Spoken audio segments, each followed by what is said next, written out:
Globo Repórter registrou cenas dramáticas após o acidente que vitimou Cretã. A extrema unção que ele recebeu no hospital. O tristíssimo lamento dos índios de Mangueirinha pelo seu líder morto. Como ficará a luta dos caingangues sem o líder?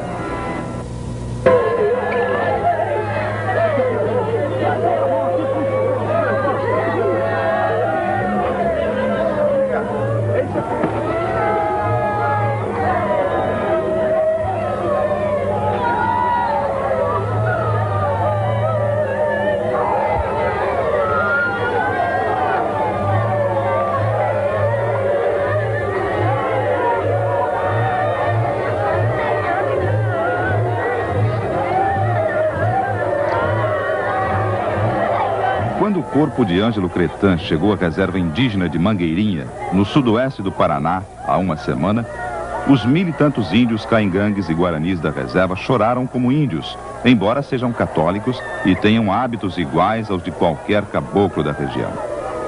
Neto de caciques, cacique dos caingangues de Mangueirinha há 6 anos, Ângelo Cretã, de 37 anos, era o líder de todos os índios do sul do país.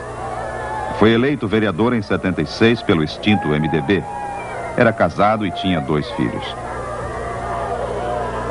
A reserva de Mangueirinha tinha originalmente quase 18.000 hectares, isto é, 180 quilômetros quadrados. Em 1949, o governador do Paraná, Moisés Lupion, fez um acordo com o governo federal.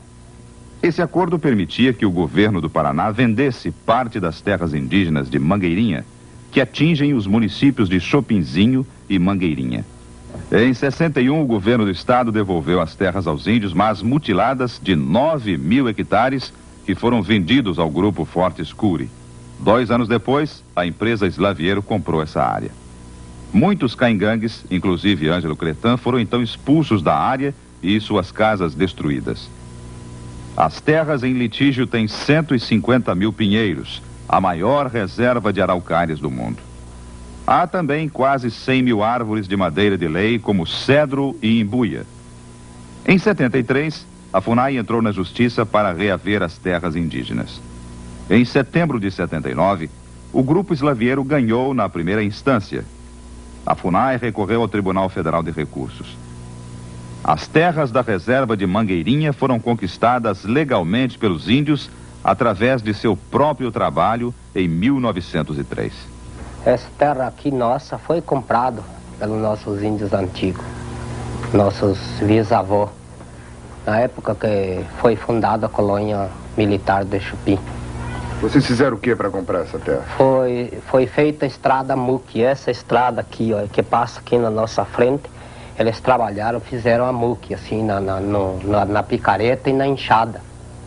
E você, em troca, eles deram essa terra? Em troca da mão de obra, naquela época, o cacique era o finado Antônio Cretã, então não sabia o que fazer com aquele dinheiro na época. Então ele falou que ele pretendia comprar terra com esse dinheiro. Daí ele foi encaminhado aos comandantes lá do Chupinzinho, e o comandante levou ele até o Rio de Janeiro, onde ele foi receber essa terra em troca. Ângelo Cretã foi o principal líder na luta pelas terras. No filme Terra dos Índios, de Zelito Viana, ele se mostrava confiante. Quem se considera dono daquilo ali é o Slaviero, mas o dono mesmo é nós, índios aqui de Mangueirinha. Nós vamos avançar lá e vamos tomar aquilo, que não é possível, é nossa terra. Assim como nós conseguimos ganhar aquela questão lá do Rio das Cobras, que era perigosamente, nós ganhamos aqui muito fácil. Em Rio das Cobras, reserva do Paraná, Ângelo Cretã comandou há 2 anos a expulsão de 170 invasores de uma área dos Guaranis. Mas em Mangueirinha a situação era bem mais difícil. Os problemas não eram só com os Slaviero. Havia muitos invasores chamados de intrusos pelos índios. De outubro do ano passado a janeiro deste ano, os caingangues, chefiados por Ângelo Cretã, expulsaram os últimos invasores. Isso provocou maiores atritos com os brancos, tornando necessária a presença de 6 soldados da Polícia Militar para proteger o cacique e o chefe do posto da FUNAI. Quantas vezes o senhor ou o Ângelo Cretan receberam ameaças verbais ou ameaças de atentados? Eu recebi 2 vezes. E o Ângelo? E o Ângelo recebeu várias. No dia 22 de janeiro, o cacique guiava um Fusca vermelho, onde iam também 3 soldados em seu trajeto costumeiro dentro da reserva. Quando transpunha uma curva, foi colhido por uma jamanta cujo motorista tentou se desviar de um Fusca azul estacionado quase no meio da estrada. Cretan ficou gravemente ferido. Tinha um carro parado. E ele era suspeito? Você achavam que era suspeito? Seu Ângelo achou que era suspeito, porque ele conhecia os caras. Bom, pelas primeiras investigações que nós solicitamos à Secretaria de Segurança Pública do Estado do Paraná, e as quais ainda estão em andamento, existem, de nossa parte, de outras pessoas da autoridade com quem conversamos, indícios bastante claros de que aconteceria uma emboscada no horário em que houve o acidente. 15 minutos após o acidente, o chefe do posto da FUNAI chegou ao local e conversou com o motorista da jamanta, Antônio de Souza Lima. O que ele relatou aí no momento, na hora aí quando eu perguntei, foi o seguinte, na presença de várias pessoas, que havia 4 elementos de revólver na mão, ao lado do Fusca, ao lado da estrada, se aproximaram do Fusca do acidentado, e nisso compareceu no local um tenente, um oficial da brigada, da polícia, e eles então invadiram, descendo um barranco, tudo de revólver na mão. Sofreu um atentado porque fizeram espera para matar ele, daí que mataram ele. Foi feito uma espera para ele. E daí a carreta veio e bateu no carro, os homens que estavam esperando saltaram lá de revólver para terminar de matar, mas daí o sargento chegou, eles correram dele. E se escaparam no mato. Mais tarde, foram identificados 3 dos 4 ocupantes do Fusca Azul: Antônio Rosevaldo da Silva, Romildo Bueno e Francisco Monteiro. Eles alegaram na delegacia de Chopinzinho, onde corre o inquérito, que abandonaram o veículo por este ter enguiçado. Ele está funcionando o carro? Esse veículo está em perfeitas condições mecânicas, não tem defeito nenhum. Inclusive veio rodando lá. Os policiais trouxeram o carro rodando, funcionando lá. Ângelo Cretan foi internado na Policlínica de Pato Branco com fraturas nas pernas, no quadril esquerdo e em várias costelas, com afundamento do tórax. Operado apenas 6 dias depois, devido ao risco de embolia, teve 2 paradas respiratórias. Índios e brancos da cidade se aglomeraram à porta do hospital enquanto o cacique agonizava. Nesse momento, o cacique já não apresenta mais atividade cerebral, as suas atividades cerebrais são insuficientes e são péssimas, muito péssimas, as suas chances de recuperação. E somos tudo uma geração só, e nós, assim por diante, a gente se dói pelo sangue, né, da gente, que é a origem do meu sangue, né, somos primo, irmão com ele. Você doou sangue para ele? Doei sangue para ele, né. Quantos outros lá da tribo de vocês doaram sangue? Foi 6 que doaram sangue para ele, né. O senhor conheceu ele? Eu conheci. O que ele representava aqui para a população, mesmo que não fosse indígena? Acho que índio, pra mim é a mesma coisa que nós, né? Porque somos humanos, a mesma coisa. É o nosso sangue, não tem diferença nenhuma. É o nosso sangue. Nesse momento nós somos revoltados, porque se nós perdermos nosso cacique, que está sujeito uma hora para outra, nós perdemos nosso cacique, para nós, agora daqui para frente, nós temos que fazer o que podemos, né? Perdemos o último sangue e o último índio, nós vamos continuar peleando. O cacique recebe a extrema unção. Misericórdia, o Senhor venha em teu auxílio com a graça do Espírito Santo, para que, liberto dos teus pecados, ele te salve e na sua bondade alivie os teus sofrimentos. Amém. Mais alguns minutos, ele está morto. Causa da morte: embolia pulmonar e cerebral.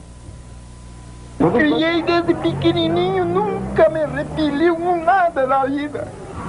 Tem que ter coragem, o que é isso? Não coitado do meu filho morrer por o que era dele, morrer defendendo o patrimônio indígena. Pois é, mas é isso aí, né? Dá assim mesmo. Eu criei desde pequenininho. Dei o estudo que pude, não dei mais, porque eu sou um homem pobre. Me ajudou a criar meus filhos. Criou no colo as meninas. E para mim ver hoje nessa desgraça. O seu desaparecimento, podemos dizer, é um sinal de uma nova luta que vai ser iniciada. Ela não vai parar, mas haverá outros cretãs daqui para frente. E a gente mesmo sabe de que os índios estão conscientes e de que eles querem justiça pelas leis. Caso contrário, eles a farão pelas mãos. Agora, a gente tem certeza de que as leis serão colocadas em prática antes desse prazo, a favor dos índios. Na reserva de Mangueirinha, no dia seguinte, 1.500 pessoas, incluindo caciques de todas as reservas do Paraná, Santa Catarina e Rio Grande do Sul, se reuniram para a despedida a Ângelo Cretã. A maior preocupação do cacique Ângelo é sobre esse pedacinho de terra que, além de que é pouco, o branco vem querendo tomar.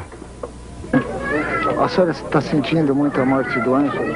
Estou sentindo demais, estou fazendo morrer. Estou sentindo, isso é meu filho. A missa de corpo presente foi concelebrada pelo bispo de Palmas, Dom Agostinho Sartori, e 6 padres. E o índio é alguém que tem uma fé muito grande, uma fé muito profunda em Cristo, manifestado através do amor a si, aos pais, à natureza, manifestado sobretudo na ligação com a terra. E a gente pede a Deus hoje em público para que em breve aqui possa haver um nome dizendo assim: Parque Indígena Cacique Cretã. Estrela matutina, esperança precatória, esperanças nossas. Ora por nós.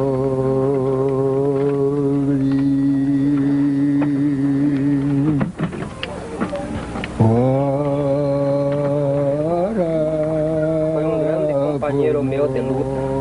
Nós unimos as mãos e lutemos, trabalhemos juntos, tracemos planos juntos.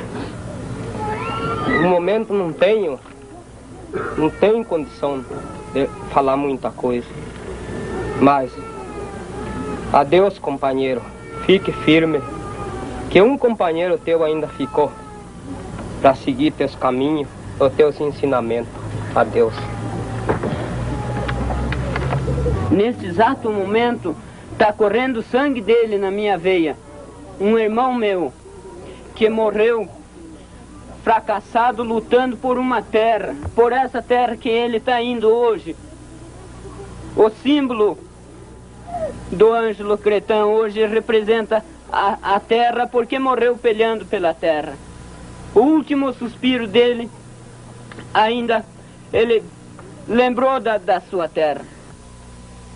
Foi um assassinato por essa gente sem coração, que não compreende, não sabem que nós somos os donos dessa terra. Nós somos os primitivos, somos os natos dessa terra. E ainda não nos respeitam. O Ângelo, você foi, Ângelo, você se foi. Mas ficará muita gente por você que vai pelear. Eu quero morrer, viu? Eu digo para todos vocês, eu quero morrer, mas quero morrer peleando por essa terra aqui, viu? A nossa vida é a nossa terra.